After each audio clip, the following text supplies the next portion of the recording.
বহুতো আগুৱাই আহিলোঁ ন। কিছুমান পুৰণা সম্পৰ্ক ক'ৰবাত পিছত থাকি আহিলে। সেই ব্যক্তিসকল যিসকলে মোক নিজৰ বন্ধু বুলি কৈছিল, কিয় জানো যেতিয়াৰ পৰা মই তেওঁলোকক মনত পেলাবলৈ এৰি দিলোঁ, তেতিয়াৰ পৰা ক'ৰবাত যেন হেৰাই থাকিল। এটা সময়ৰ পিছত মই অনুভৱ কৰিলোঁ, সেইজন ময়েইতো আছিলোঁ, যি প্ৰতিবাৰে তেওঁলোকক বিচাৰি গৈছিল। কোনো দিনাই তেওঁলোক অহা নাছিল। তাৰ পিছতহে বুজি পালোঁ, চাগে এতিয়া আৰু তেওঁলোকক মোৰ প্ৰয়োজন নাই। এতিয়া ইমান আগুৱাই আহিলোঁৱে যেতিয়া, জীৱন যুদ্ধত জয়ী নোহোৱাকৈতো ঘূৰি নাযাওঁ। তেনেহ'লে জয়ী হ'বলৈ আৰু কেইখোজমান আগবাঢ়ি যাওঁ।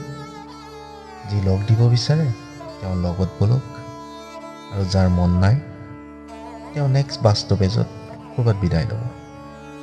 তেনেহ'লে ব'ল জীৱনৰ ৰংবোৰ উপভোগ কৰোঁ। ৰাখোঁ, নিজৰ যত্ন ল'বা।